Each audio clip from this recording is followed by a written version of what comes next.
അസ്സലാമു അലൈക്കും. നമ്മുടെ അടുത്ത സെഷൻ ആരംഭിക്കുകയാണ്.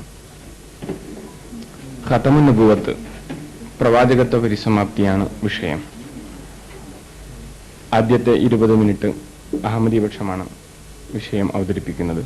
ശേഷം 40 മിനിറ്റ് മുജാഹിദ് പക്ഷവും പിന്നീട് 20 മിനിറ്റ് അഹമ്മദി പക്ഷവും അവതരിപ്പിക്കും. ശേഷം നമസ്കാരത്തിനും ഭക്ഷണത്തിനും വിശ്രമത്തിനും ശേഷമാണ് നമ്മുടെ മൂന്നാമത്തെ സെഷനായ മിർസയുടെ ചോദ്യോത്തര സെഷൻ ആരംഭിക്കുക.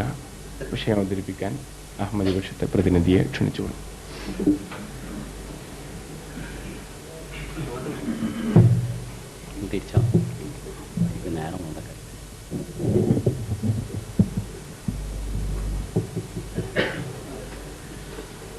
അഷ്ഹദു അല്ലാ ഇലാഹ ഇല്ലല്ലാഹു വഹ്ദഹു ലാ ശരീക ലഹു വഅഷ്ഹദു അന്ന മുഹമ്മദൻ അബ്ദുഹു വറസൂലുഹു. അമ്മാ ബഅദ് ഫഅഊദു ബില്ലാഹി മിനശ് ശൈത്വാനിർ റജീം. ബിസ്മില്ലാഹിർ റഹ്മാനിർ റഹീം. അല്ലാഹുമ്മ സല്ലി അലാ മുഹമ്മദിൻ വഅലാ ആലി മുഹമ്മദ് വബാരിക് വസല്ലിം ഇന്നക ഹമീദും മജീദ്. റബ്ബി ഇശ്റഹ് ലി സ്വദ്രി വയസ്സിർ ലി അംരി വഹ്ലുൽ ഉഖ്ദതം മിൻ ലിസാനി യഫ്ഖഹു ഖൗലി. മാന്യ സഹോദരന്മാരെ, ഒരു വിഷയം ഇതിൻ്റെ സമാപ്തി കുറിക്കപ്പെട്ടു. സംവാദത്തിലെ രണ്ടാമത്തെ വിഷയം ഇനി സംവാദ വിധേയമാക്കപ്പെടുകയാണ്. ഖതമുൻ നുബുവത്ത് എന്നാണ് നിബന്ധനയിൽ കുറിക്കപ്പെട്ട വിഷയം. വിശുദ്ധ ഖുർആനിലുള്ള ഒരു ആയത്താണ് ഇതിന് നിദാനം. 33-ാമത്തെ അധ്യായത്തിൽ 40-ാമത്തെ വചനം, സൂറത്തുൽ അഹ്സാബിൽ 40-ാമത്തെ വചനം ഇപ്രകാരമാണ്: മാ കാന മുഹമ്മദുൻ അബാ അഹദിൻ മിർ റിജാലിക്കും വലാകിർ റസൂലല്ലാഹ് വഖാതമൻ നബിയ്യീൻ വകാന അല്ലാഹു ബികുല്ലി ഷൈഇൻ.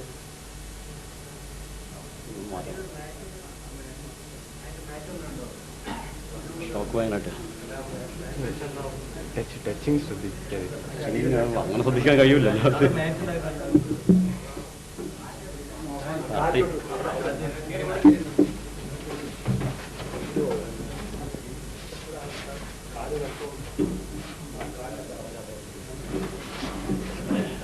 ായിട്ട് കാര്യമല്ല. ലേശം കിട്ടട്ടെ, മൈക്കിന് ലേശം കിട്ടട്ടെ.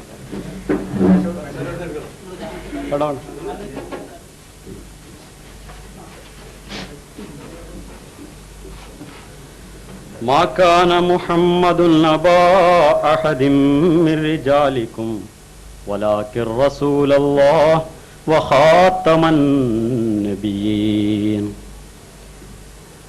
മുഹമ്മദ് നിങ്ങളിൽ ഒരു പുരുഷന്റെയും സല്ലല്ലാഹു അലൈഹി വസല്ലം പിതാവല്ല. വലാകിർ റസൂലല്ലാഹ്, പക്ഷെ അദ്ദേഹം അള്ളാഹുവിൻ്റെ ദൂതനാണ്. വഖാതമൻ നബിയ്യീൻ, പ്രവാചകന്മാരുടെ മുദ്രയുമാകുന്നു. ഖാതമുൻ നബിയ്യീൻ എന്നാൽ മുഹമ്മദ് മുസ്തഫ സല്ലല്ലാഹു അലൈഹി വസല്ലം അന്ത്യപ്രവാചകനാകുന്നു, എല്ലാ പ്രവാചകന്മാരുടെയും അവസാനം വന്ന ആളാകുന്നു എന്നാണ് ഞങ്ങളുടെ എതിർപക്ഷമായ മുജാഹിദുകൾ വിശ്വസിക്കുന്നത്. അതേസമയത്ത് ഈ അർത്ഥം വിശുദ്ധ ഖുർആന്റെയും തിരു ഹദീസുകളുടെയും അടിസ്ഥാനത്തിൽ ശരിയല്ല എന്നാണ് ഞങ്ങൾ വിശ്വസിക്കുന്നത്. ഖാത്തം എന്ന പദം ഒരു സാമഗ്രി നാമമാണ്. ഇസ്മ് ആലത്ത് എന്നാണ് അതിന് സാങ്കേതിക ഭാഷയിൽ പറയുന്നത്. താഇന്റെ ഫതഹോട് കൂടി പ്രയുക്തമാവും. അന്നബിയീൻ എന്നുള്ളത് ബഹുവചനമാണ്, ഒരു സമൂഹ നാമമാണ്. ഇങ്ങനെ ഖാത്തം എന്ന സാമഗ്രി നാമം താഇന്റെ ഫതഹോട് കൂടി ഒരു സമൂഹ നാമത്തിലേക്ക് കൂട്ടിച്ചേർത്ത് പറയുമ്പോൾ ആ സമൂഹത്തിലെ അവസാനത്തെ വ്യക്തി എന്ന അർത്ഥം അതിന് സിദ്ധിക്കുകയില്ല എന്നാണ് അഹമ്മദിയ ജമാഅത്തിന്റെ വാദം. അതിന് അറബി ഭാഷയിൽ ഇതേ പ്രയോഗം, ഖാത്തം എന്ന പ്രയോഗം, മറ്റ് പല സമൂഹനാമത്തോടും കൂട്ടിച്ചേർത്ത് പറഞ്ഞിട്ടുണ്ട്. ഖാത്തമുൽ ഔലിയ എന്നും ഖാത്തമുൽ ഫുഖഹ എന്നും ഖാത്തമുൽ മുഹദ്ദിസീൻ എന്നും ഖാത്തമുൽ ഷൂറ എന്നുമൊക്കെ മിക്കവാറും അറബി പുസ്തകങ്ങളുടെ മുഖപത്രത്തിൽ തന്നെ ആളുടെ പേരിന്റെ കൂടെ കൂട്ടിയെഴുതാറ്. ഖാത്തമുൽ മുഫസ്സിരീൻ എന്നൊരു തഫ്സീറിന്റെ ഗ്രന്ഥത്തിന്റെ മുഖപത്രത്തിൽ എഴുതുന്നു. ഇതിനൊന്നും തന്നെ ഈ തഫ്സീറിൽ അവസാനത്തെ വ്യാഖ്യാതാവെന്നോ അതല്ലെങ്കിൽ അവസാനത്തെ മുഹദ്ദിസ് എന്നോ അവസാനത്തെ കവി എന്നോ പറയാറില്ല. മറിച്ച് അതിന് മറ്റൊരർത്ഥമാണ് നൽകുന്നത്. എന്തർത്ഥം നൽകണമെന്ന് ചർച്ചയുടെ അവസാനം നമുക്ക് ഉരുത്തിരിഞ്ഞ് വരും. അറബിയിൽ ഈ പ്രയോഗം, ഒരു കവി ഇപ്രകാരം അബൂ തമാം തായിയെ സംബന്ധിച്ച്, അദ്ദേഹം മരിച്ചപ്പോൾ ഹസൻ ബിൻ വഹബ്, അദ്ദേഹം സ്വയം ഒരു കവിയായിരുന്നു, അദ്ദേഹം ഇപ്രകാരം പറയുകയുണ്ട്: ഫുജഅൽ ഖരീലു ബിഖാതമി ശുറായി വഗദീറു റൗളതിഹ ഹബീബി തായി. കവികളുടെ ഖാത്തമും കവിതയാകുന്ന തോട്ടത്തിലെ ജലാശയവുമായ ഹബീബി തായിയുടെ മരണം കാരണം കവിതയ്ക്ക് ദുഃഖം സംഭവിച്ചിരിക്കുന്നു. ഈ ഹബീബി തായി മരിച്ചതിൽ കവികളുടെ ഖാത്തമായ ഹബീബി തായി എന്നാണ് അദ്ദേഹത്തെ പറഞ്ഞിട്ടുള്ളത്. ഈ പരാമർശം പറയുന്ന ആൾ സ്വയം കവിയാണ്, കവിതയിലൂടെയാണ് ഇത് പറയുന്നത്. അപ്പൊ അറബി ഭാഷയിൽ അങ്ങനെ ഒരു പ്രയോഗം അവസാനത്തെ ആൾ എന്നതിലല്ല ഭാഷയിൽ പ്രയോഗിച്ചിട്ടുള്ളത്, മറിച്ച് മറ്റൊരർത്ഥത്തിലാണ് എന്നാണ്, അത് ശ്രേഷ്ഠൻ എന്നാണ് അങ്ങനെയുള്ള ഒരു പ്രയോഗത്തിന്റെ അർത്ഥം വരുന്നത് എന്നാണ് അഹമ്മദിയ പക്ഷം വാദിക്കുന്നത്. ഇത് ഇവിടെ പ്രമാണമായി വെച്ചിട്ടുള്ളത് വിശുദ്ധ ഖുർആനും തിരു സുന്നത്തുമാണ്. അപ്പോൾ ഈ പറയുന്ന അർത്ഥം, അവസാനത്തെ ആൾ എന്നുള്ള അർത്ഥം നൽകുകയാണെങ്കിൽ വിശുദ്ധ ഖുർആൻ യുഫസിറു ബാദുഹു ബാദ, അതിന്റെ ഒരു ഭാഗം മറ്റൊരു ഭാഗത്തെ വ്യാഖ്യാനിക്കുന്നു എന്ന് പറയുന്നത് ശരിയാണ്. അതുകൊണ്ട് മറ്റു പല ഭാഗങ്ങളിലും അതിനനുഗുണമായി ഇതേവരെ പ്രവാചകന്മാരെ അയച്ചുകൊണ്ടിരുന്ന അള്ളാഹുവിന്റെ ഒരു സുന്നത്തിനെ, അത് സുന്നത്താണെന്ന് അള്ളാഹു എടുത്തു പറഞ്ഞിട്ടുമുണ്ട്, ആ സുന്നത്തിൽ യാതൊരു മാറ്റവും വരികയില്ല എന്നും വിശുദ്ധ ഖുർആൻ പറയുന്നു. അങ്ങനെ ഒരു സുന്നത്തിനെ അള്ളാഹു നിർത്തുന്നുവെങ്കിൽ അത് വളരെയധികം സ്ഥലങ്ങളിൽ അള്ളാഹു ആവർത്തിച്ച് പറയേണ്ട ഒരു കാര്യമുണ്ട്. എന്നാൽ അത് പറയാതെ അങ്ങനെ നിർത്തിയതായിട്ട് എവിടെയും പറഞ്ഞിട്ടില്ല. ഇങ്ങനെ ഒരു ആയത്തിന് ആ അർത്ഥവുമില്ല എന്നാണ് ഞങ്ങൾ പറയുന്നത്. മറിച്ച് വിശുദ്ധ ഖുർആനിൽ അങ്ങോളം ഇങ്ങോളം നാം പരതുമ്പോൾ പല ആയത്തുകളും മുഹമ്മദ് മുസ്തഫ സല്ലല്ലാഹു അലൈഹി വസല്ലം തിരുമേനിയുടെ ഉമ്മത്തിൽ ഒരു പ്രവാചകൻ വരുന്നതിനെ സംബന്ധിച്ച്, വരാമെന്നുള്ളതിനെ സംബന്ധിച്ച്, നബി സല്ലല്ലാഹു അലൈഹി വസല്ലമയുടെ ഉമ്മത്തിയായിക്കൊണ്ട് റസൂലുള്ളാഹിയുടെ ശരീഅത്തിന് അനുഗമിച്ചുകൊണ്ട് പ്രവാചകൻ വരാമെന്നതിന് ഇഷ്ടം പോലെ തെളിവുകൾ നമുക്ക് ലഭിക്കുന്നു. സമയത്തിന്റെ പരിമിതിയെ കണക്കിലെടുത്ത് സംഗതി പെട്ടെന്ന് മനസ്സിലാക്കുമെന്ന് വിചാരിച്ചുകൊണ്ട് ഞാൻ എൻ്റെ കഴിവനുസരിച്ച് ഒരായത്ത് മാത്രമാണ്, അതിന് ഉപോത്ബലകമായ മറ്റൊരായത്ത് മാത്രമാണ് നിങ്ങളുടെ മുമ്പാകെ വെക്കാൻ ഉദ്ദേശിക്കുന്നത്. വിശുദ്ധ ഖുർആൻ സൂറത്തുൽ അഹ്സാബിലെ ആയത്താണ് ഖാത്തമുൻ നബിയീൻ എന്ന പരാമർശമുള്ളത്. അതേ സൂറത്തിലെ 8-ാമത്തെ ആയത്ത്, 33-ാം അധ്യായത്തിൽ 8-ാമത്തെ ആയത്ത് ഇപ്രകാരമാണ്: വൈദ അഖദിനാ മിനൻ നബിയ്യീന മീസാഖഹും വമിൻക വമിൻ നൂഹിം വഇബ്രാഹിമ വമൂസ വഈസ ഇബ്നു മറിയമ വഅഖദിനാ മിൻഹും മീസാഖൻ ഖലീല. നാം വൈദ അഖദിനാ മിനൻ നബിയ്യീന മീസാഖഹും, നാം പ്രവാചകന്മാരിൽ നിന്ന് അവരുടെ ഉടമ്പടി വാങ്ങിയ സന്ദർഭം, അവരോട് കരാർ വാങ്ങിയ സന്ദർഭം. വമിൻക, ഓ മുഹമ്മദ് നബിയെ, താങ്കളിൽ നിന്നും നാം കരാർ വാങ്ങി. ഒമിൻ നൂഹിം ഇബ്രാഹിം മൂസ വഈസ ഇബ്നു മറിയം, അതേപോലെ ഇബ്രാഹിമിൽ നിന്നും ഈസ ഇബ്നു മറിയമിൽ നിന്നും നൂഹിൽ നിന്നും നാം കരാർ വാങ്ങിയിട്ടുണ്ട്. വഅഖദിനാ മിൻഹും മീസാഖൻ ഖലീല, നാം അവരിൽ നിന്നെല്ലാം വാങ്ങിയിട്ടുള്ള കരാറ് സുദൃഢമായ ഒരു കരാറാണ്. ആയത്തിന്റെ ആശയം, പ്രവാചകന്മാരിൽ നിന്ന് അള്ളാഹു ഒരു കരാർ വാങ്ങി, അത് വമിൻക മുഹമ്മദ് നബി സല്ലല്ലാഹു അലൈഹി വസല്ലം തങ്ങളിൽ നിന്നും വാങ്ങിയിട്ടുണ്ട്. യുഫസിറു ബാദുഹു ബാദ, ഒരു ഭാഗം മറ്റൊരു ഭാഗത്തെ വിശദീകരിക്കുന്നു ഖുർആൻ.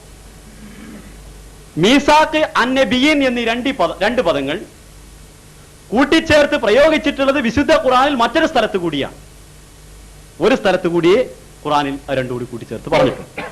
മീസാഖും അന്നബീനും കൂട്ടിച്ചേർത്തുകൊണ്ട് മീസാഖ് അന്നബീനായിട്ട് വിശുദ്ധ ഖുർആനിൽ ഒരു ഭാഗത്ത് പറഞ്ഞിട്ടുണ്ടെങ്കിൽ അതായിരിക്കുമല്ലോ അതിന്റെ തഫ്സീർ. അതാണോ അല്ലേ എന്ന് പരിശോധിക്കാം. ഖുർആൻ പറയുന്നു, സൂറ ആൽ ഇംറാൻ 3-ാമത്തെ അധ്യായം 82-ാം വചനം. وَإِذْ أَخَذَ اللَّهُ مِيثَاقَ النَّبِيِّينَ لَمَا آتَيْتُكُم مِّن كِتَابٍ وَحِكْمَةٍ ثُمَّ جَاءَكُمْ رَسُولٌ مُصَدِّقٌ لِّمَا مَعَكُمْ لَتُؤْمِنُنَّ بِهِ وَلَتَنصُرُنَّهُ. നാം പ്രവാചകന്മാരുടെ ഉടമ്പടി അവരിൽ നിന്ന് വാങ്ങിയ സന്ദർഭം. അഹ്ലെ കിതാബിൽ നിന്നാണ് ഉടമ്പടി വാങ്ങുന്നത്. സുമ്മ ജാഅക്കും, എന്താണ് അവരുടെ ഉടമ്പടി വാങ്ങിയത്? ലമാ ആതൈതുകും മിൻ കിതാബിൻ വഹിക്മ, നിങ്ങൾക്ക് കിതാബും ഹിക്മത്തും നൽകിക്കഴിഞ്ഞാൽ, സുമ്മ ജാഅക്കും റസൂലുൻ, അനന്തരം അതിനുശേഷം ഒരു ദൂതൻ വരുന്നതായാൽ, മുസദ്ദിഖുൽ ലിമാ മഅക്കും, നിങ്ങളുടെ കൂടെയുള്ളതിനെ തസ്ദീഖ് ചെയ്തുകൊണ്ട്, സാക്ഷ്യപ്പെടുത്തിക്കൊണ്ട്, സത്യപ്പെടുത്തിക്കൊണ്ട്, ലതൂമിനുന്ന ബിഹി വലതൻസുറുന്നഹു, നിങ്ങൾ അദ്ദേഹത്തിൽ വിശ്വസിക്കുകയും അദ്ദേഹത്തെ സഹായിക്കുകയും ചെയ്യണം. ഇതാണ് കരാർ. അതിനുശേഷം ഖുർആൻ തുടർന്ന് പറയുന്നു. അപ്പോൾ ഒരു പ്രവാചകന്മാരിൽ നിന്ന് വാങ്ങിയ ഉടമ്പടി കിതാബും ഹിക്മത്തും നൽകിക്കഴിഞ്ഞാൽ, സുമ്മജാക്കും റസൂലുൻ, അതിനുശേഷം ഒരു ദൂതൻ വരുന്നതായാൽ അദ്ദേഹത്തിൽ വിശ്വസിക്കുകയും വല തൻസുറുന്നഹു, അദ്ദേഹത്തെ സഹായിക്കുകയും ചെയ്യണമെന്നാണ്. സ്വാഭാവികമായും ഈ രണ്ട് കരാറും ഒന്നാണോ അതോ രണ്ട് വേറെ കരാറുകളാണോ എന്ന ഒരു പരാമർശം ഒരുപക്ഷെ എതിർപക്ഷത്തിനും വന്നേക്കാം. ഞാൻ ഇതിന് അടിസ്ഥാനമായി പറഞ്ഞത് ഖുർആനിൽ 2 സ്ഥലത്താണ് മീസാഖ് നബീനെ കൂട്ടിച്ചേർത്ത് പറഞ്ഞത്. അതുകൊണ്ടാണ് ഇത് രണ്ടും ഒന്നാണെന്ന്. മുജാഹിദ് പക്ഷത്തിന് പ്രത്യേകിച്ച് ഇതിൽ എതിരഭിപ്രായം ഉണ്ടാവുകയില്ല എന്ന് ഞാൻ വിശ്വസിക്കുന്നു. കാരണം ഈ 2 കരാറും ഒന്നാണ് എന്ന് പരേതനായ ബഹുനിനായ അമാനി മൗലവി തന്റെ തഫ്സീറുൽ ഖുർആനിൽ എഴുതിയിട്ടുണ്ട്. ഈ അഹ്സാബിന്റെ 8-ാമത്തെ ആയത്തിന്റെ താഴെ നോട്ട്സ് കൊടുത്തിട്ടുള്ളത് മീസാഖ് നബീൻ എന്ന് ഞാൻ ആൽ ഇംറാനിൽ ഓതിയ ഈ കരാറാണ് എന്ന് അവിടെ രേഖപ്പെടുത്തിയിട്ടുണ്ട്. അപ്പൊ അതിൽ മുജാഹിദ് പക്ഷത്തിന് എതിരഭിപ്രായം ഉണ്ടാവുകയില്ല. അവ പറഞ്ഞത് പോരെങ്കിൽ ഫഹദ് രാജാവിന്റെ ചെലവിൽ പ്രസിദ്ധീകരിച്ച ഉറുദു തഫ്സീറിൽ പോലും ഇത് ഉറുദുവിന്റെ തഫ്സീർ, പിന്നെ ദേവന്തി ആലിമാണത് എഴുതിയിട്ടുള്ളത്. അതിന്റെ തഫ്സീറിലും ഈ 2 കരാറും ഒന്നാണ് എന്ന് വ്യക്തമായി എഴുതിയിട്ടുണ്ട്. അപ്പം മുഹമ്മദ് മുസ്തഫ സല്ലല്ലാഹു അലൈഹി വസല്ലമയിൽ നിന്ന് അള്ളാഹു കരാർ വാങ്ങുന്നു. പ്രവാചകന്മാരുടെ ഉടമ്പടി, പ്രവാചകന്മാരോട് ഉടമ്പടി വാങ്ങിയത് അവർക്ക് കിതാബും ഹിക്മത്തും നൽകി കഴിഞ്ഞാൽ ഒരു ദൂതൻ വരുന്നതായാൽ അദ്ദേഹത്തെ വിശ്വസിക്കണം, സഹായിക്കണമെന്നാണ്. അങ്ങനെ ഒരു ഉടമ്പടി വാങ്ങുകയും ദൂതൻ അയക്കാമെന്നുള്ള വാഗ്ദാനം അതിൽ വിശ്വസിക്കണമെന്ന് കൽപ്പിക്കുകയും ചെയ്ത ഖുർആൻ, മുഹമ്മദ് മുസ്തഫ സല്ലല്ലാഹു അലൈഹി വസല്ലം തിരുമേനി പ്രവാചകന്മാരിൽ അവസാനം വന്ന ആളാണ്, ഇനിയൊരു ദൂതനും വരികയില്ല എങ്കിൽ ഇങ്ങനെ ഒരു കരാർ വാങ്ങേണ്ടത്, നബി സല്ലല്ലാഹു അലൈഹി വസല്ലം എന്ന് കരാർ വാങ്ങുന്നത് വ്യർത്ഥമാണ് എന്നാണ് മനസ്സിലാകുന്നത്. മറിച്ച് കരാർ വാങ്ങുമ്പോൾ ആ അർത്ഥം, ഈ കൊടുക്കുന്ന അർത്ഥം ശരിയല്ല എന്ന് വ്യക്തമാകും. ഇനി അങ്ങനെ ഒരു നബി വരികയില്ല എന്നാണ് ഒരു വിശ്വാസമെങ്കിൽ ആ വിശ്വാസം ലലാലത്തിന്റെ അഖീദയാണ്, വഴികേടിന്റെ വിശ്വാസമാണ് എന്നുകൂടി വിശുദ്ധ ഖുർആൻ വ്യക്തമായി പറഞ്ഞിട്ടുണ്ട്. നസ്സുൽ സരീഹ്, ലഖദ് ജാഅക്കും യൂസുഫ് മിൻ ഖബ്ലു ബിൽ ബയ്യിനാതി ഫമാ സിൽതും ഫീ ശക്കിൻ മിമ്മാ ജാഅക്കും ബിഹി ഹത്താ ഇദാ ഹലക ഖുൽതു ലയ്യബഅസല്ലാഹു മിൻ ബാദിഹി റസൂലാ. ഇതിനു മുമ്പ് നിങ്ങൾക്ക് ബയ്യിനാത്തുമായി യൂസുഫ് വന്നിരുന്നു, നിങ്ങൾ അദ്ദേഹം നിങ്ങളുടെ അടുത്ത് കൊണ്ടുവന്നതുമായിട്ട് അന്നതിൽ സംശയാലുക്കളായി നിന്നു. അങ്ങനെ ഹത്താ ഇദാ ഹലക, അദ്ദേഹം മരിച്ചപ്പോൾ ഖുൽതും, നിങ്ങൾ പറഞ്ഞു, ലയ്യബഅസല്ലാഹു മിൻ ബാദിഹി റസൂലാ, ഇനി അല്ലാഹു ഒരു പ്രവാചകനെയും അയക്കുകയില്ല. അപ്പൊ പൂർവ്വകാലത്തുണ്ടായിട്ടുള്ള ഒരു സംഭവമാണ്. ഒരു നബി വന്നു കഴിഞ്ഞാൽ ഇനി ഒരു നബിയും വരികയില്ല എന്നുള്ള വിശ്വാസം അവിടെ ഉണ്ടായിരുന്നുവെന്ന് പ്രവാചക വൃത്താന്തം യൂസുഫ് അലൈഹി ഇസ്ലാമിന്റെ കാലത്തുണ്ടായത് എടുത്തുകൊണ്ട് വിശുദ്ധ ഖുർആൻ പറയുന്നു. എന്തിനാണ് ഈ വൃത്താന്തം നമുക്ക് പറഞ്ഞു തന്നത്? അതിന് നമുക്ക് പാഠം ഉൾക്കൊള്ളുന്നതിന് വേണ്ടി ഖുർആൻ തുടർന്ന് പറയുന്നു, കദാലിക യുളില്ലുല്ലാഹു മൻ ഹുവ മുസ്രിഫും മുർതാബ്. ഇങ്ങനെയാണ് അള്ളാഹു മുസ്രിഫും മുർതാബായ സംശയാലുക്കളും ഇസ്രാഫ് ചെയ്യുന്നവരുമായിട്ടുള്ള ആളുകളെ കദാലിക യുളില്ലുല്ലാഹു, ഇപ്രകാരമാണ് അള്ളാഹു വഴികേടിലാക്കുന്നത്. ഇനി ഒരാളും വരികയില്ല എന്ന് പറയുന്ന യൂസുഫ് നബിയുടെ കാലത്തുണ്ടായിരുന്ന ആളുകളെ, അതേപോലെ പറയുന്ന ആളുകളെ ഇങ്ങനെയാണ് അള്ളാഹു വഴികേടിലാക്കുന്നത്. അങ്ങനെ പറഞ്ഞുകൊണ്ടാണ് വഴികേടിലാക്കാറുള്ളത് എന്ന്. അങ്ങനെ പറയുന്നത് അള്ളാഹു കദാലിക യത്ബഅ അല്ലാഹു അലാ കുല്ലി ഖൽബി മുതകബ്ബിരിൻ ജബ്ബാർ. തകബ്ബറും പിന്നെ അഹംഭാവികളും തോന്നിവാസികളുമായ ആളുകളെ ഈ വിധത്തിൽ അള്ളാഹു അവരുടെ ഹൃദയങ്ങളിൽ മുദ്ര വെക്കുന്നു എന്നുകൂടി ഖുർആൻ അടുത്ത ആയത്തിൽ തുടർന്ന് പറയുന്നു. ഞാൻ പറഞ്ഞതിന്റെ ചുരുക്കം, ഒരു പ്രവാചകൻ വരാമെന്നുള്ള കരാറ് ഖാത്തമൻ നബീൻ എന്ന ആയത്തിന്റെ മുമ്പ് തന്നെ വിശുദ്ധ ഖുർആൻ പറയുന്നു. അങ്ങനെയുള്ള കരാറ് വാങ്ങിയുന്ന സ്ഥിതിക്ക് ഒരു പ്രവാചകൻ വരുന്നതിന് ഖാത്തമൻ നബീൻ അവസാനത്തെ പ്രവാചകൻ എന്നർത്ഥം കൊടുക്കുവാൻ നിവൃത്തിയില്ല.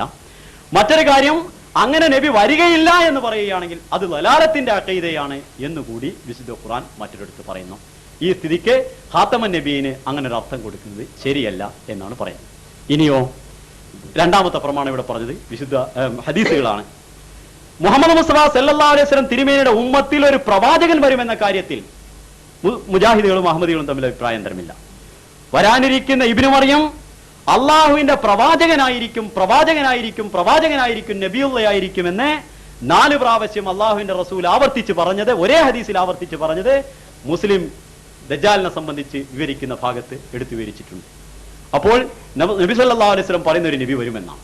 കൂടാതെ ആ വരാനിരിക്കുന്ന ഇബ്നു മറിയം ലൈസ ബൈനി വ ബൈനഹു നബിയുൻ, എനിക്കും അദ്ദേഹത്തിനുമിടയിൽ ഒരു പ്രവാചകനില്ല എന്നും റസൂൽ സല്ലല്ലാഹു അലൈഹി വസല്ലം തിരുമേനി പറയുന്നു. അപ്പൊ ആ വരുന്ന ആള് പ്രവാചകനാണ്. സഹീഹുൽ ബുഖാരി. അപ്പോൾ വരുന്ന ആൾ ഒരു പ്രവാചകനാണ്. പ്രവാചകൻ വരുമെന്ന കാര്യത്തിൽ യാതൊരു തർക്കവുമില്ല. അങ്ങനെ പ്രവാചകൻ വരുമെന്നാണെങ്കിൽ റസൂൽ സല്ലല്ലാഹു അലൈഹി വസല്ലം പ്രവാചകന്മാരുടെ കൂട്ടത്തിൽ അവസാനത്തെ ആൾ എന്നർത്ഥം കൊടുക്കാൻ നിവൃത്തിയില്ല. ഈസാ നബി നബിയായിട്ടല്ല വരിക എന്നുള്ളത് മുജാഹിദീങ്ങൾ അംഗീകരിക്കുന്ന വിശ്വാസമല്ല എന്ന് മാത്രമല്ല, അത് വിശുദ്ധ ഖുർആന് ഘടകവിരുദ്ധവും മുഹമ്മദ് മുസ്തഫ സല്ലല്ലാഹു അലൈഹി വസല്ലം പറഞ്ഞ സഹീഹുൽ ബുഖാരിയിലെ ഹദീസിനും മുസ്ലിമിലുള്ള ഹദീസിനും ഘടകവിരുദ്ധവുമാകുന്നു. അപ്പൊ പ്രവാചകൻ തന്നെയാണ്. പിന്നെ പഴയ ഈസാ നബിയാണ്, പുതിയ ഈസാ നബി അല്ല എന്നുള്ള ചർച്ച കഴിഞ്ഞ ചർച്ചയിൽ അവസാനിച്ചു. അതുകൊണ്ട് ആ ചർച്ചയിലേക്ക് ഇനി പോകേണ്ട ആവശ്യമില്ല എന്നുള്ളതും സത്യമാണ്. ഇനി പോരെങ്കിൽ മുഹമ്മദ് മുസ്തഫ സല്ലല്ലാഹു അലൈഹി വസല്ലം ഖാത്തമുൻ നബീൻ എന്ന ആയത്ത് ഇറങ്ങുന്നത് ഹിജ്റ 5-ാം വർഷമാണ്. ഹിജ്റ 9-ാം വർഷം 8-ാം വർഷം മുഹമ്മദ് മുസ്തഫ സല്ലല്ലാഹു അലൈഹി വസല്ലം തിരുമേനിയുടെ പുത്രൻ ഇബ്രാഹിം എന്ന കുട്ടി വഫാത്താകുന്നു. ആ വഫാത്തിനോടനുബന്ധിച്ച് റസൂൽ സല്ലല്ലാഹു അലൈഹി വസല്ലം തിരുമേനി പറഞ്ഞു, ലൗ വാഷ ലക്കാന സിദ്ദീഖൻ നബിയ. ഹിജ്റ 9-ാം വർഷം. അദ്ദേഹം ജീവിച്ചിരുന്നുവെങ്കിൽ, ഇബ്രാഹിം ജീവിച്ചിരുന്നുവെങ്കിൽ സിദ്ദീഖ് നബിയാകുമായിരുന്നുവെന്ന്, പ്രവാചകനാകുമായിരുന്നുവെന്ന്. അപ്പൊ ആയത്ത് ഖാത്തമുൻ നബീൻ ഇറങ്ങിയതിന് ശേഷം 4 വർഷം ആ ആയത്ത് ഓതിക്കൊണ്ടിരുന്നു, അത് പഠിപ്പിച്ചുകൊണ്ടിരിക്കുന്ന റസൂൽ തിരുമേനി പറയുന്നു, ഇബ്രാഹിം ജീവിച്ചിരുന്നുവെങ്കിൽ പ്രവാചകനാകുമായിരുന്നുവെന്ന്. അപ്പോൾ നബി വരികയില്ല എങ്കിൽ ഇബ്രാഹിം ജീവിച്ചിരുന്നുവെങ്കിലും പ്രവാചകനാകുമായിരുന്നില്ല എന്നാണ് റസൂൽ സല്ലല്ലാഹു അലൈഹി വസല്ലം പറയേണ്ടത്. ഇനി അതുകൊണ്ടാണ് മരിച്ചത് എന്ന് പറയുകയാണെങ്കിൽ അപ്പൊ അതിനുള്ള മറുപടി പിന്നീട് പറയാം.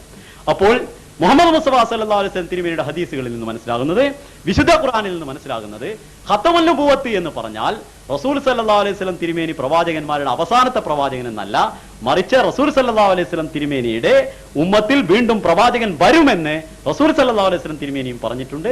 വിശുദ്ധ ഖുർആനും വ്യക്തമായി അക്കാര്യം വെട്ടിത്തുറന്ന് പറഞ്ഞിട്ടുണ്ട്. ഇനി ഖാത്തമിന്റെ അർത്ഥം പിന്നെ എന്താണ്? ഖാത്തമിന്റെ ലിറ്ററലി മീനിങ്, ഭാഷാർത്ഥം പറയുകയാണെങ്കിൽ മുദ്ര എന്നാണ്.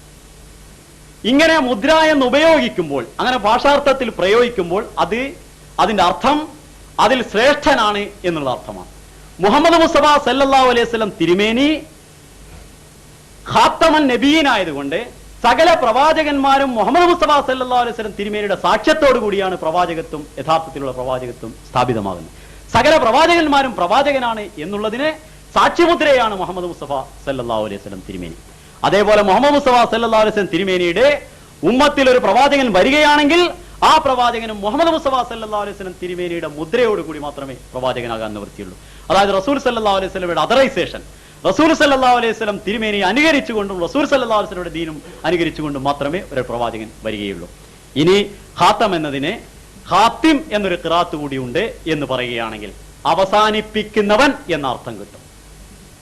മുഹമ്മദ് മുസ്തഫ സല്ലല്ലാഹു അലൈഹി വസല്ലം തിരുമേനി സകല പ്രവാചകന്മാരെയും അവസാനിപ്പിക്കുന്ന ആളാണ് എന്നർത്ഥം ലഭിക്കുകയാണെങ്കിൽ, മുമ്പുള്ള പ്രവാചകന്മാരുടെ എല്ലാ പ്രബലതകളെയും അവരുടെ ദൗത്യങ്ങളെയും സകല പ്രവാചകന്മാരെയും അവസാനിപ്പിച്ചതിന് ശേഷമാണ് മുഹമ്മദ് മുസ്തഫ സല്ലല്ലാഹു അലൈഹി വസല്ലം തിരുമേനിയുടെ ദൗത്യം തുടങ്ങുന്നത്.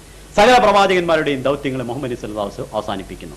ഇനി അവസാനത്തെ എന്നർത്ഥം ആലങ്കാരികമായി എടുക്കുന്നു എങ്കിൽ അത് അഹമ്മദികൾ ആലങ്കാരികമായി അത് സ്വീകരിക്കുന്നു, നേരിട്ടുള്ള അർത്ഥമല്ല. ആലങ്കാരികമായിട്ട് അങ്ങനെ ഒരു അർത്ഥം ഉണ്ട്, ആ അർത്ഥം ഞങ്ങൾ സ്വീകരിക്കുന്നുവെങ്കിൽ ആത്മീയ പദവികളിൽ എല്ലാ പ്രവാചകന്മാരുടെയും ഏറ്റവും അവസാനത്തെ പദവി, ആ പ്രവാചകന്മാരുടെ ഏറ്റവും അത്യുന്നതമായ പദവി ലഭിച്ച ആളാണ് മുഹമ്മദ് മുസ്തഫ സല്ലല്ലാഹു അലൈഹി വസല്ലം. എല്ലാ കമാലാത്തും എല്ലാവിധത്തിലുള്ള ശ്രേഷ്ഠതകളും മഹത്വങ്ങളും മുഹമ്മദ് മുസ്തഫ സല്ലല്ലാഹു അലൈഹി വസല്ലമിൽ അവസാനിച്ചിരിക്കുന്നു. മറ്റെല്ലാ പ്രവാചകന്മാരുടെയും അപേക്ഷിച്ച് റസൂൽ സല്ലല്ലാഹു അലൈഹി വസല്ലമാണ് ശ്രേഷ്ഠ പ്രവാചകൻ. ഇങ്ങനെ പറയാനുണ്ടായ കാരണം ഈ ഖാത്തമൻ നബീൻ എന്ന പദം മഖാമുൽ മദ്ഹിൽ, റസൂൽ സല്ലല്ലാഹു അലൈഹി വസല്ലം തിരുമേനിയുടെ ശ്രേഷ്ഠതയെ വിവരിച്ചുകൊണ്ട് ബഹുമാനാഭിധാനമായി കൊണ്ടാണ് പ്രയുക്തമായിട്ടുള്ളത്. അതുകൊണ്ട് റസൂൽ സല്ലല്ലാഹു അലൈഹി വസല്ലമയുടെ മഹത്വവും മഹിതസ്ഥാനവും എന്തൊരു അർത്ഥം നൽകുന്നുവെങ്കിലും ആ സ്ഥാനത്തിന് യോജിക്കുന്ന അർത്ഥമേ നൽകാവൂ. ഒരു സമുദായത്തിലെ അവസാനത്തെ ആളെന്ന് പറയുന്നത് ഒരിക്കലും മഹിതസ്ഥാനത്തിന് നിരക്കുന്നതല്ല, അതൊരിക്കലും ഒരു മഹത്വവുമല്ല എന്ന് പൂർവ്വകാല പണ്ഡിതന്മാരും പറഞ്ഞിട്ടുണ്ട്. അത് ശരിയുമാണ്. ബഹാദൂർ ഷാ ജഫർ പിന്നെ മുഗൾ ചക്രവർത്തിമാരിൽ അവസാനത്തെ രാജാവാണ് എന്ന് പറഞ്ഞതുകൊണ്ട് അദ്ദേഹത്തിന് യാതൊരു മഹത്വവുമില്ല. അതല്ലെങ്കിൽ കോൺഗ്രസിന്റെ അവസാനത്തെ പ്രധാനമന്ത്രിയാണ് കേസരി എന്ന് പറഞ്ഞതുകൊണ്ട് അദ്ദേഹത്തിന് യാതൊരു മഹത്വവുമില്ല. ഒരു സമൂഹത്തിൽ അവസാനം വരുന്ന ആൾക്ക് യാതൊരു മഹത്വവുമില്ല. പറഞ്ഞതിന്റെ ചുരുക്കം ഖാത്തമൻ നബീൻ എന്ന് റസൂൽ സല്ലല്ലാഹു അലൈഹി വസല്ലം മഹത്വം വിവരിക്കുന്ന സ്ഥാനത്താണ് പ്രയോഗിച്ചിട്ടുള്ളത്. ആ മഹത്വം എന്ന നിലയ്ക്ക് അവസാനത്തെ പ്രവാചകൻ എന്ന അർത്ഥം ആലങ്കാരികമായി നൽകുന്നുവെങ്കിൽ എല്ലാവിധ മഹനീയതകളും ശ്രേഷ്ഠതകളും കമാലാത്തുകളും ഉൾക്കൊള്ളുന്ന അതിന്റെ ഏറ്റവും അവസാനത്തെ പദവിയിലെത്തിയ ആളാണ് മുഹമ്മദ് നബി സല്ലല്ലാഹു അലൈഹി വസല്ലം. അതല്ല അവസാനിപ്പിക്കുന്നവൻ എന്ന അർത്ഥം ലഭിക്കുന്നുവെങ്കിൽ പൂർവ്വകാല മുഴുവൻ പ്രവാചകന്മാരുടെയും ദൗത്യങ്ങൾ അവസാനിപ്പിക്കുന്ന പ്രവാചകനാണ് മുഹമ്മദ് നബി. മറിച്ച് മുദ്ര എന്ന അർത്ഥം നൽകുന്നുവെങ്കിൽ ഞാൻ ആദമിനെ സൃഷ്ടിക്കുന്നതിന് മുമ്പേ താൻ ഖാത്തമുൻ നബീനായിരുന്നു എന്ന് റസൂൽ തിരുമേനി പറഞ്ഞതുകൊണ്ട് സകല പ്രവാചകന്മാർക്കും മുമ്പേ ഖാത്തമായ റസൂൽ തിരുമേനി റസൂൽ സല്ലല്ലാഹു അലൈഹി വസല്ലം മറ്റെല്ലാ പ്രവാചകന്മാരുടെയും പ്രവാചകനാണ് എന്നുള്ള കാര്യത്തിൽ പ്രവാചകത്വത്തിൽ സാക്ഷ്യം വഹിക്കുന്ന ആളാണ്. ഇത്രയുമാണ് ഖാത്തമുൻ നബി. ഹദീസിലും റസൂൽ സല്ലല്ലാഹു അലൈഹി വസല്ലം ഉമ്മത്തിൽ ഒരു നബി വരാമെന്ന് തെളിയുന്നു. ഈ നബിയെ കാത്തിരിക്കുമ്പോൾ അത് പഴയതോ പുതിയതോ എന്നുള്ള ചർച്ചയല്ല, ഒരു നബി വരാമെന്ന് തെളിയുന്നു. അഥവാ അങ്ങനെ വരികയാണെങ്കിൽ ഈസാ നബി വരുന്നത് നബിയാണെങ്കിൽ ഈ അവസാനത്തെ ആൾ എന്ന അർത്ഥമാണ് നിങ്ങൾ കൊടുക്കുന്നതെങ്കിൽ ഖാത്തമുൻ നബിയൻ ഈസാ നബി ആയിരിക്കും, മുഹമ്മദ് നബി ആയിരിക്കില്ല.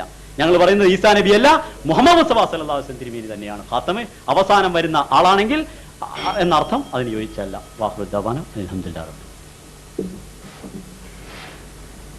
അടുത്തത് മുജാഹിദ് പക്ഷത്തിനുള്ള സമയമാണ്. 40 മിനിറ്റ്.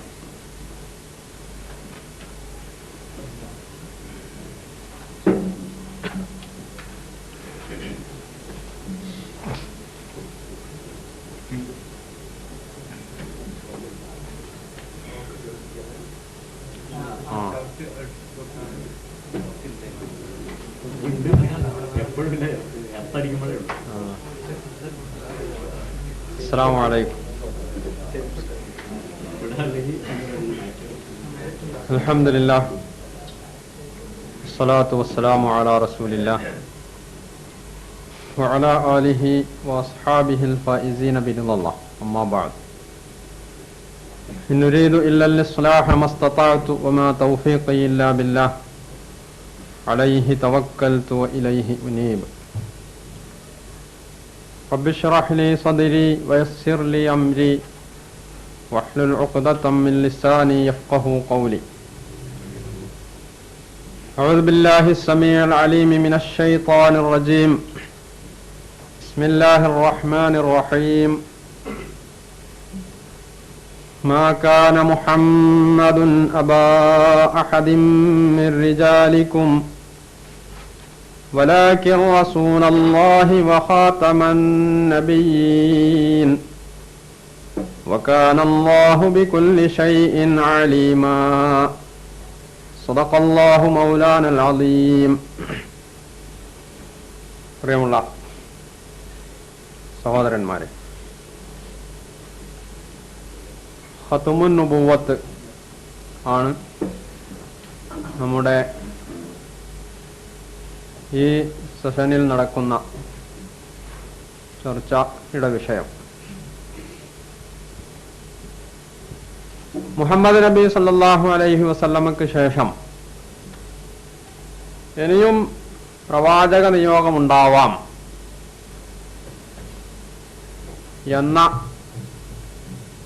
മുസ്ലിം ലോകത്തിന് അറിയാത്ത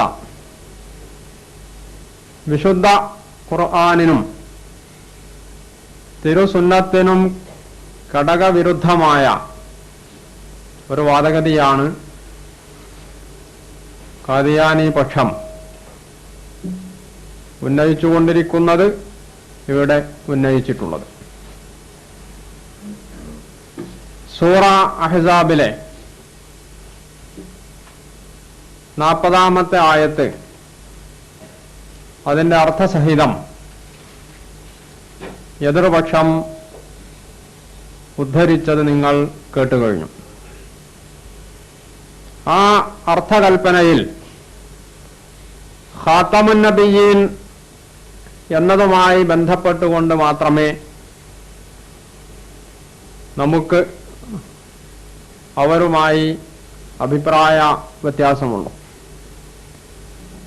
ഖാതമുൻ നബിയീൻ എന്ന പദം അല്ലെങ്കിൽ ആ പ്രയോഗം അവരും അംഗീകരിക്കുന്നുണ്ട് എന്നത് സത്യമാണ്. പക്ഷേ ഈ ഖാതമുൻ നബിയീൻ എന്നതിന് മഹാനായ മുഹമ്മദ് മുസ്തഫ സല്ലല്ലാഹു അലൈഹി വസല്ലമയും നബി സല്ലല്ലാഹു അലൈഹി വസല്ലമ വളർത്തിയെടുത്ത സഹാബ കിറാമും തുടർന്ന് മുസ്ലിം സമൂഹം ഇന്നോളവും മനസ്സിലാക്കിയിട്ടുള്ള അർത്ഥവും ആശയവും എന്താണ് എന്ന് വ്യതിരിക്തമായി മനസ്സിലാക്കിക്കൊണ്ട് മാത്രമേ ഈ വാദഗതിയിൽ അടങ്ങിയിട്ടുള്ള അബദ്ധങ്ങളും അത് ഇസ്ലാമിന് എത്രമാത്രം വിരുദ്ധമാണ് എന്നതും നമുക്ക് മനസ്സിലാക്കാൻ കഴിയുകയുള്ളൂ. ഖുർആനിന്റെ എന്ന് മാത്രമല്ല ഏത് വേദത്തിന്റെയും അല്ലെങ്കിൽ ഏത് പ്രസ്ഥാനത്തിന്റെയും യഥാർത്ഥ ചൈതന്യം അതിന്റെ വിശ്വാസത്തിലായാലും കർമ്മത്തിലായാലും നിലനിൽക്കുന്നത് ആദ്യ തലമുറയിലാണ് എന്ന കാര്യം അവിതർക്കിതമാണ്. മാത്രവുമല്ല മുഹമ്മദ് നബി സല്ലല്ലാഹു അലൈഹി വസല്ലമയെ അള്ളാഹു നിയോഗിച്ചത് തന്നെ ഈ ഖുർആൻ വിശദീകരിക്കുവാനും അത് പ്രയോഗവൽക്കരിക്കുവാനുമാണ്. അതുകൊണ്ട് നബി സല്ലല്ലാഹു അലൈഹി വസല്ലമ ഈ ആയത്തിന് എന്ത് അർത്ഥമാണ് ആശയമാണ് നൽകിയിട്ടുള്ളത്, സഹാബിമാർ അതെങ്ങനെയാണ് മനസ്സിലാക്കിയിട്ടുള്ളത് എന്നാണ് ഒന്നാമതായി നാം ചിന്തിക്കേണ്ടത്. അതോടൊപ്പം അറബി ഭാഷയിൽ ഖാത്തം എന്ന പദത്തിന് അത് വ്യക്തിയുമായി ഒറ്റ വ്യക്തികളുമായി ചേർത്ത് പറയുമ്പോഴും സമൂഹ നാമവുമായി അല്ലെങ്കിൽ ബഹുവചനവുമായി ചേർത്ത് പറയുമ്പോഴുമൊക്കെ അതിനെന്ത് അർത്ഥമാണ് അറബികൾ മനസ്സിലാക്കിയിട്ടുള്ളത് എന്നും നാം ചിന്തിക്കേണ്ടതുണ്ട്. ഇവിടെയുള്ള വാദഗതി ഖാത്തം എന്നതിന്റെ യഥാർത്ഥ അർത്ഥം മുദ്ര എന്നാണ്. അവസാനത്തേത് എന്നത് ആലങ്കാരികാർത്ഥമാണ് എന്നാണ്. ഒരു പദത്തിന്റെ യഥാർത്ഥ അർത്ഥം എന്താണ്, അതിന്റെ ആലങ്കാരികാർത്ഥം എന്താണ് എന്ന് പറയേണ്ടത് അത് ആ ഭാഷയിലെ പടുക്കളാണ് എന്നത് സർവസമ്മതമായ ഒരു യാഥാർത്ഥ്യമാണ്.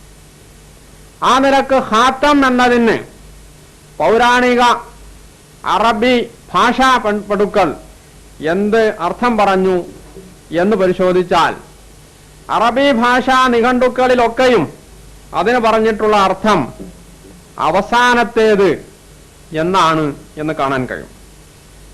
ഖതമ യഖ്തിമു ഖത്മൻ ഖിതാമൻ അശ്ശൈഅ ബലഗ ആഖിറഹു എന്നാണ് അൽ ഖാമൂസുൽ മുഹീത്തിൽ പറഞ്ഞിട്ടുള്ളത്. ഖതമ ശൈഅ ഒരു വസ്തുവിനെ ഖത്മ ചെയ്തു എന്ന് പറഞ്ഞാൽ ബലഗ ആഖിറഹു അതിന്റെ അവസാനത്തിലെത്തി എന്നാണ്. ആഖിർ എന്നതും ആഖർ എന്നതും രണ്ട് പ്രയോഗമാണ്. ആഖർ എന്ന് പറയുമ്പോൾ റജുലുൻ ആഖർ മറ്റൊരാൾ, അംറുൻ ആഖിർ അവസാനത്തെ കാര്യം. അപ്പൊ ആഖർ എന്ന ഖാഇന് ഫത്ഹ് നൽകിക്കൊണ്ടാണെങ്കിൽ മറ്റൊന്ന് എന്നും, ആഖിർ എന്ന് കസ്റ് കൊടുത്തുകൊണ്ടാണെങ്കിൽ അവസാനത്തേത് എന്നുമാണ് അറബി ഭാഷയിൽ അർത്ഥം കിട്ടുക. ഇതാണ് ഖതമ ബലഗ ആഖിർ.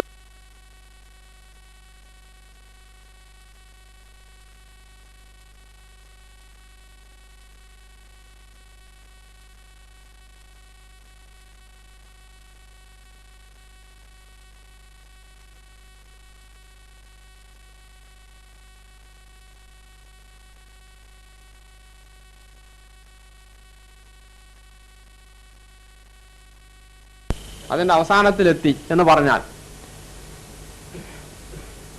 ഇനി ഇതേ ഖാമൂസുൽ മുഹീത്തിൽ തന്നെ പറയുന്നു, വൽ ഖാതമു മാ യൂളഉ അല തീനതി വഹുലിയുൻ ലിൽ ഇസ്ബഇ കൽ ഖാതം വൽ ഖാതാം വൽ ഖൈതാം വൽ ഖീതാം വൽ ഖതം വൽ ഖാത്തിയാം ജമ്മു വഖവാതീം വഖദ് തുഖ്തമു ബിഹി വമിൻ കുല്ലി ഷൈഇൻ ആഖിബതുഹു വആഖിറതുഹു കഖാതിമതുഹു വആഖിറുൽ ഖൗമി കൽ ഖാത്തിം. ഖാത്തം എന്നത് സീലിന് ഉപയോഗിക്കാറുണ്ട്.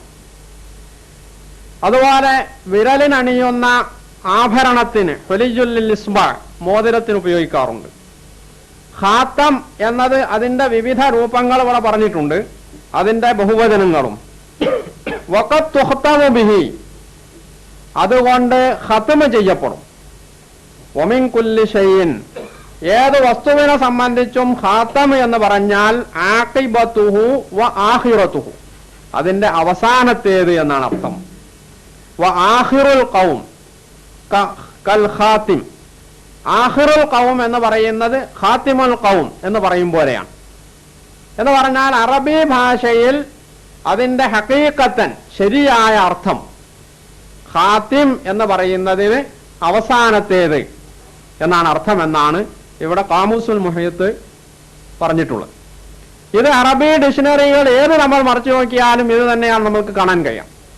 ഇനി ഇവിടെ ഖാത്തം എന്നും ഖാത്തിം എന്നും രണ്ട് പ്രയോഗമുണ്ട് എന്നതാണ്.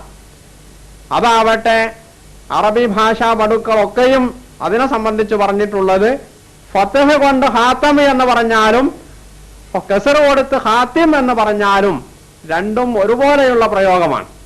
അതിന് അറബിയിൽ വേറെയും ഉദാഹരണങ്ങളുണ്ട്. താബ എന്നും താബി എന്നും പറയാറുണ്ട്. രണ്ടിന്റെയും അർത്ഥം സീലിന.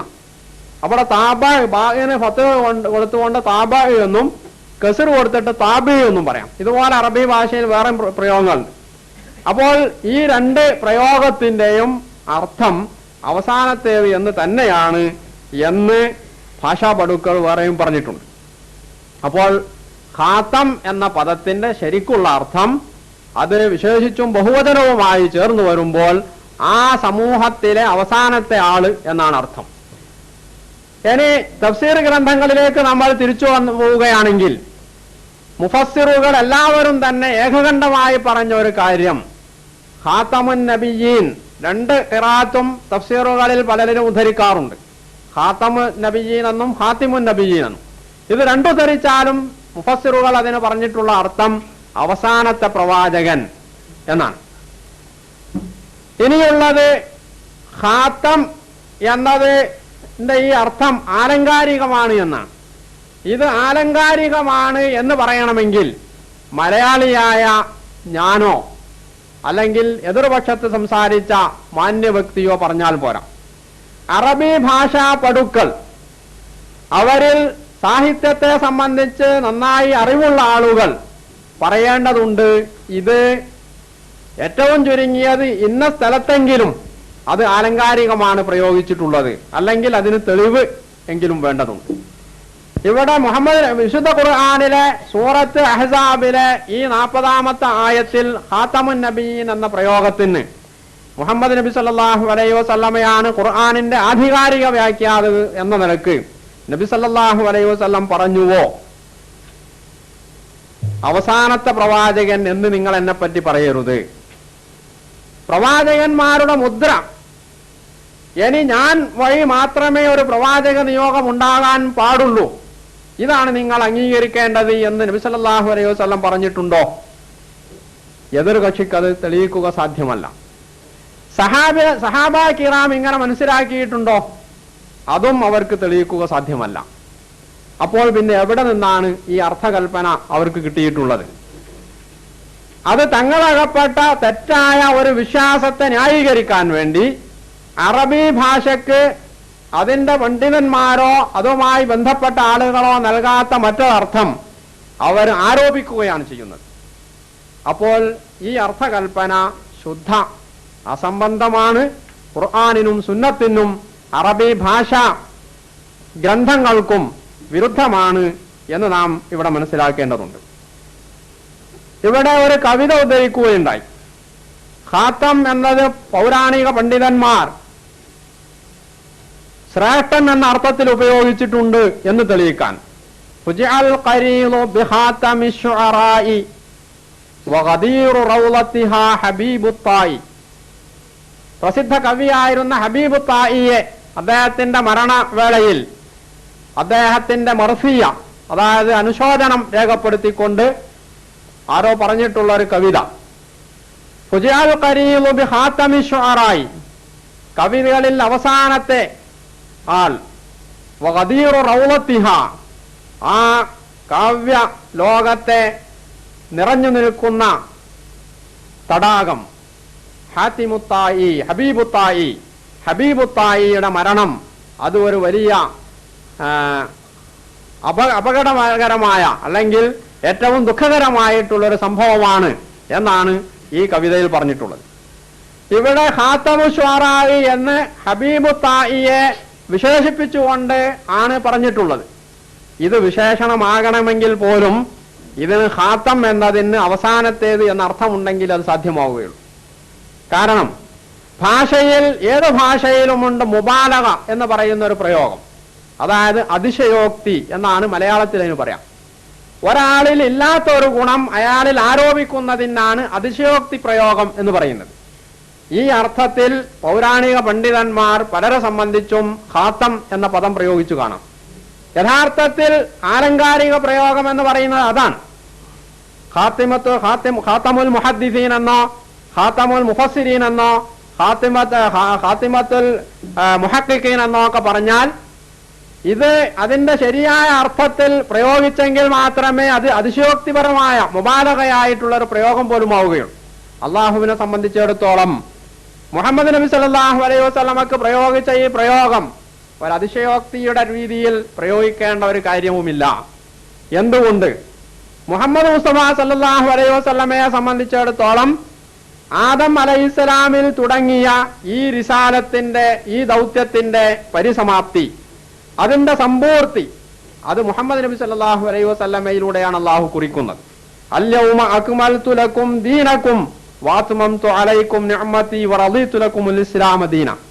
ഇന്ന് നിങ്ങൾക്ക് നിങ്ങളുടെ ദീൻ ഞാൻ പൂർത്തീകരിച്ചു തന്നിരിക്കുന്നു, എന്റെ അനുഗ്രഹം ഇത് പൂർണ്ണമായി ഞാൻ നിങ്ങൾക്ക് നൽകി കഴിഞ്ഞിരിക്കുന്നു, നിങ്ങൾക്ക് ഇസ്ലാമിനെ ദീനായി ഞാൻ തൃപ്തിപ്പെട്ടു തന്നിരിക്കുന്നു എന്ന് മുഹമ്മദ് നബി സല്ലല്ലാഹു അലൈഹി വസല്ലമയിലൂടെയാണ് ഖുർആൻ പ്രസ്താവിച്ചിട്ടുള്ളത്, അള്ളാഹു പ്രസ്താവിച്ചിട്ടുള്ളത്.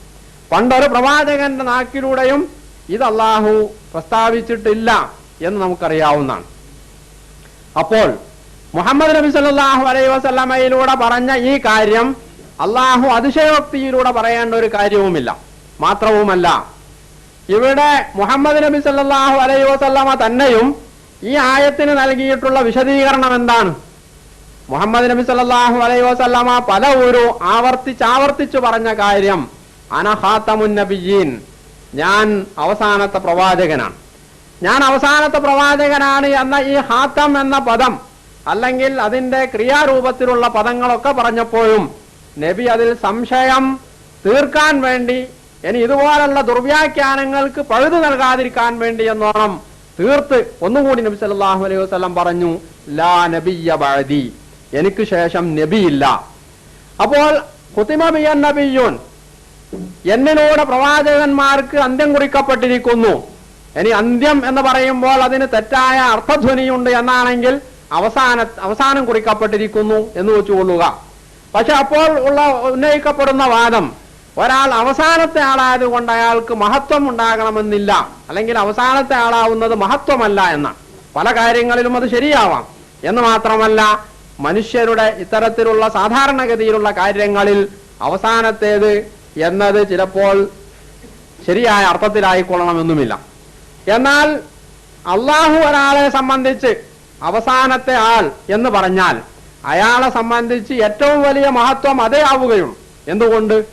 മുഹമ്മദ് മുസ്തഫ സല്ലല്ലാഹു അലൈഹി വസല്ലമയെ സംബന്ധിച്ചിടത്തോളം ആദം അലൈഹിസ്സലാം മുതൽക്ക് വന്ന പ്രവാചക പരമ്പരയിൽ അള്ളാഹു ലോകത്തിന്, ആ പരമ്പരയിലൂടെ അള്ളാഹു ലോകത്തിന് നൽകിയിട്ടുള്ള ഈ സന്ദേശം, ആ സന്ദേശത്തിന്റെ ഏറ്റവും ഒടുവിലത്തെ വാക്ക് പറയാനുള്ള അർഹതയും അധികാരവും അത് മുഹമ്മദ് മുസ്തഫ സല്ലല്ലാഹു അലൈഹി വസല്ലമയിൽ നിക്ഷിപ്തമാണ് എന്ന് അള്ളാഹു പറഞ്ഞാൽ, അതാണ് പിന്നെയും ഈ സംഗതി വിശദീകരിക്കാൻ ആള് വരുന്നതിനേക്കാൾ മുഹമ്മദ് നബി സല്ലല്ലാഹു അലൈഹി വസല്ലമയുടെ മഹത്വത്തിന് തിളക്കം കൂട്ടുക, അതിന് തിലകക്കുറിയായി ചാർത്തപ്പെടുക എന്ന് നാം മനസ്സിലാക്കേണ്ടതുണ്ട്.